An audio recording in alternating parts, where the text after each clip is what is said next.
یقین نہ آئے تو میں ایک ٹرائل کروا کے دیکھ لیتا ہوں, کسی کے ساتھ بھی بغیر بتائے, بتا دیا تو پھر تو آپ ہوشیار ہو جائیں گے. تجربہ کروا کے دیکھ لیتا ہوں. آپ میں سے کسی شخص کو بھی میں اسی طرح سے میں ایک فیک ڈرامہ کرتا ہوں, جو ایک شخص آئے گا اور آپ اس سے کہیں گے کہ میں تمہیں اتنے پیسے دوں گا, اور جب وہ کام کرتے اور فوراً پیسے مانگے تو آپ کا جواب کیا ہوگا؟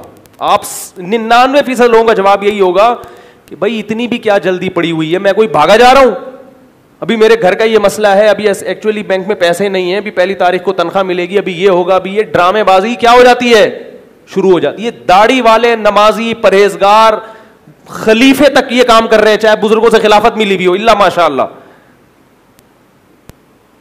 زبان کی جو الفاظ ہے نا, ان کی ہماری نظر میں کوئی حیثیت ہے ہی نہیں. ابھی ان کا قصہ ہے جو بیٹھے ہوئے ہیں, سنا دوں؟ نہیں سناؤں؟ سنا دوں؟ سناؤں کہ نہیں سناؤں؟ نہیں, آپ کے حق میں ہے, آپ کے مخالفت میں نہیں ہے. یہ اس لیے کہ آپ کو پتہ چل جائے یہیں موجود ہیں. خیر یہ منع کر رہے ہیں نہیں سناؤ, حالانکہ ان کی تعریف ہو رہی تھی اس میں. ہمارے ہاں اب دیکھو, ایک آدمی کا کسی سے 300-400 روپے کا لین دین ہوا, بہت تھوڑی رقم ہے. اب یہ پیسے لینے جائے گا نا تو وہ کیا کرے گا کہ اتنی رقم ہی تو ہے, اس کے لیے اتنا کیوں پیچھے پڑے ہوئے ہو؟ سوال پیدا ہو جائے اتنی سی رقم ہے تو دے کیوں نہیں دیتے ہیں, اس کو کیوں حدیثیں سنا رہے ہو؟ کمال کی بات ہے, کوئی بھی اصول اپنے اوپر اپلائی کرنے کے لیے تیار نہیں ہے. یہ سارے اصول کس کے لیے؟ دوسروں کے لیے.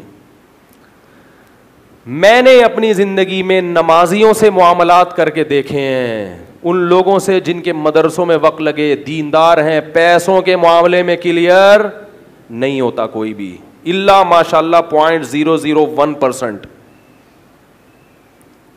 نہیں ہوتے لوگ صاف.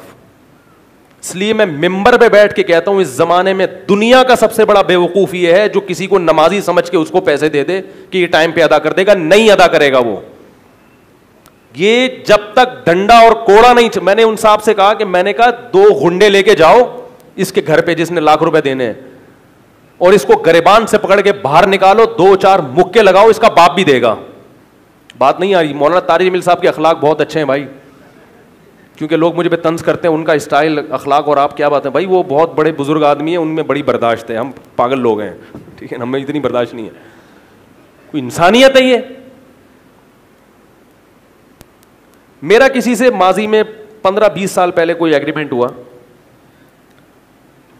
والد صاحب کی طرف سے مجھے کچھ وراثت ملی تھی, وہ بندہ بھاگ گیا.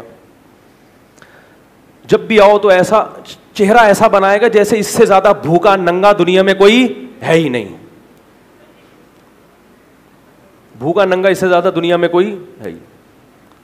خیر طے ہوا کہ 2,500 کر کے دے گا. 2,500 کی کیا ویلیو ہوتی ہے, ایک بڑی رقم ہو اور وہ 2,500 کر کے آپ بالکل ہی.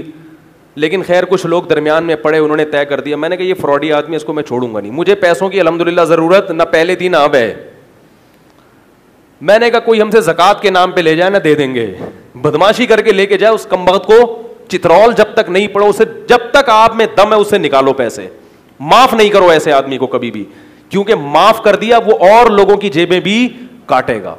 کبھی بھی 1 روپے کا لین دین ہونا, کوئی اگر تھوڑی سی بدماشی کرے تو اگر آپ میں طاقت ہے اس سے زیادہ بدماشی کی تو ضرور کریں.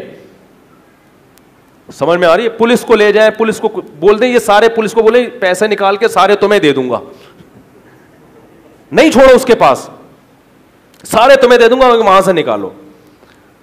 اور جو ہے نا یہ غریب سی شکل بنا کے ایسے جیسے اس کے بچے مر گئے, اس کا باپ مر گیا, اور دنیا میں اس سے زیادہ, یہ سب ایسے ہی ہوتے ہیں. تجربے ہمارے, پیسے لینے کے وقت کچھ اور دینے کے وقت سب سے زیادہ جھگڑے پیسوں کی وجہ سے ہوتے ہیں معاشرے میں. سب سے زیادہ جھگڑے لین دین میں کھڑے نہیں ہیں لوگ. اور قرآن نے ہمیں یہ بتایا کہ انسان کے کردار کا پتہ مالی لین دین سے چلتا ہے کہ کریکٹر کا کیسا ہے. یہ قرآن نے مثال دی اہل کتاب کی, فرمایا ان میں برے بھی ہیں اچھے بھی ہیں. بروں کی مثال اللہ نے یہ نہیں دی کہ زنا کرتے ہیں شراب پیتے ہیں, نا. قرآن نے کہا آتیتم احداہن, فرمایا کہ ومن اہل الکتاب من ان تأمنہ بدینار لا یؤدیہ الیک, ان میں بعض ایسے لچڑ ہیں 1 روپیہ تم سے لے لیا تم ان سے واپس نہیں نکال سکتے. فرمایا بعض ایسے ہیں کہ اگر سونے کا پہاڑ بھی دے دو گے تو 1 دھیلا بھی نہیں رکھے گا اور وقت پہ پورے پیسے ادا کر دے گا. انسان کے کردار کا پتہ کس سے چلتا ہے؟ مالی لین دین سے. دیتے ہی نہیں پیسے, یا بیل بجا کے کھڑے ہو جاؤ, پھر الٹا آپ کو آگے ڈانٹے گا کیا یہ 500 روپے کے لیے. ایک صاحب کے پیسے میرے پاس بہت, مجھے تجربہ نہیں تھا, نیا مدرسے سے فارغ ہوا تھا, پتہ نہیں تھا دنیا کدھر جا رہی ہے, جو بھی آ کے کہتا, اور والد صاحب کا اللہ تعالیٰ ان کی مغفرت کرے انتقال ہوا تھا, پیسے اچھے خاصے آئے ہوئے تھے پاس, جو بھی آ کے کہتا, اور بڑے بڑے داڑھی والے ماشاء اللہ بھائی, وہ وہاں انویسٹمنٹ کرنی ہے, آدھے آپ کے آدھے میرے. تو میں پہلے انکوائری کرواتا تھا, بڑا اچھا بھائی, اس سے زیادہ نیک اس محلے میں پیدا ہی نہیں ہوا. ایسا لگتا تھا کہ اگر امام مہدی بنے تو یہ بنے گا. اس وقت یہ باتیں, جب پکڑا دو پیسے تو نہ کوئی حساب دے رہے ہیں, اور جب تک سر پہ جا کے کھڑے نہ ہو جاؤ, ٹائم کتنا ویسٹ. ہمیں تو ٹائم کی قدر الحمدللہ زیادہ ہوتی ہے کہ یار وقت کتنا ضائع ہو رہا ہے. اور جو درمیان میں ضمانتیں لینے والے ہیں وہ بھی کنی کترا کے نکل جاتے. انہوں نے بھی جو باتیں کی ہوتی ہیں ان باتوں پہ وہ پورا, چاہے عالم ہو, مفتی ہو, بزرگ ہو, اللہ ماشاء اللہ چند ہوتے ہیں ہر دور میں نیک, لیکن اکثر کچھ بھی ہو نہیں کرے گا.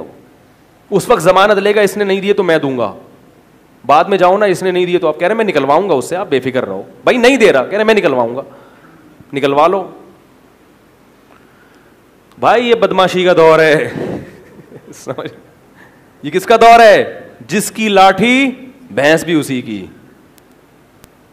وہ میں وقت پورا ہو گیا, بڑا اہم موضوع ہے, اس کو سمیٹنا تھا آج, بڑا اہم موضوع, اس پہ کہنے کے لیے بھی بہت کچھ ہے. ایک بڑا دلچسپ قصہ ذہن میں آ رہا ہے.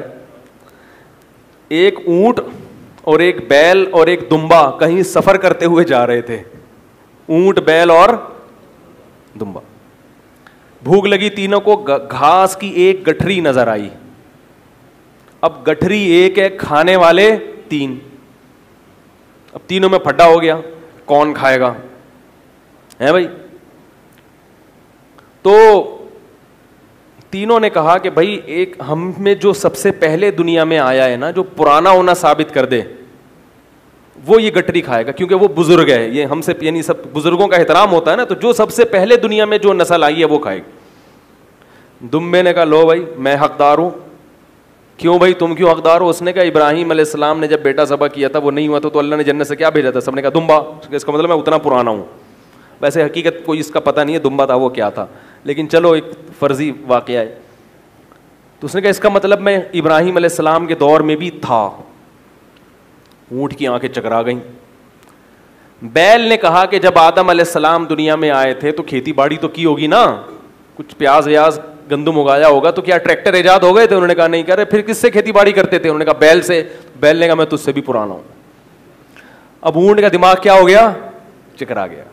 اونٹ نے بولا کہ یار اس سے پہلے کی تاریخ تو لکھی نہیں گئی ہے, آدم علیہ السلام سے پہلے کی, میں تو پھنس گیا. تو اونٹ نے وہ گٹری اٹھا کے اپنی گردن پہ رکھی. ان دونوں نے بولا کہ پرانا ہونا ثابت کرو. اس نے کہا میں سب سے بعد میں آیا ہوں, میں پرانا نہیں ہوں. انہوں نے کہا پھر گٹری ہمیں دو. انہوں نے کہا ہمت ہے تو لے لو. یہ سسٹم مارکیٹ میں کون سا چل رہا ہے؟ مارکیٹ میں جو سسٹم چل رہا ہے نا وہ یہ اسٹائل اونٹ والا چل رہا ہے. نکال سکتا ہے تو پیسے نکال لے بھائی. بھائی اس نے ضمانت لی تھی, تم نے ضمانت لی تھی, ہاں لی تھی. جب آپ پوری کوششیں ناکام ہو جائیں گے تو بولیں گے نکال لو. کیا کر سکتے ہو بھائی آپ اس کا؟ کچھ بھی نہیں کر سکتے. آپ پولیس میں جاؤ گے, اس نے پہلے سے پولیس میں آپ کے خلاف FIR کٹوائی ہوئی ہوگی. یہاں اگر کوئی تھانے میں زخمی ہو کے آ رہا ہے نا, اکثر وہ خود فراڈی ہوتا ہے. ایک دفعہ میں نے دیکھا ایک آدمی تھانے جا رہا ہے پورا لہو لہان, مجھے بڑا ترس آیا. تو تھانے میں نے پولیس والوں سے پوچھا, انہوں نے کہا یہ کمبخت اس نے مارا ہے سامنے والے کو, خوب پیٹا ہے طبیعت سے, اور پھر خون اس کا اپنے اوپر لگا کے نا 2-4 بلیڈ سے گھنا بن کے آ گیا ہے, مظلوم بن کے. جو تھانے پہلے پہنچ جائے کیس پھر اسی کے حق میں. جو زیادہ رو رہا ہو لوگ سمجھتے ہیں ماشاء اللہ. آپ جب کسی کو ٹکر مارو نا آپ خود رونا شروع کر دو, کسی پہ ظلم کرو خود رونا شروع کر دو,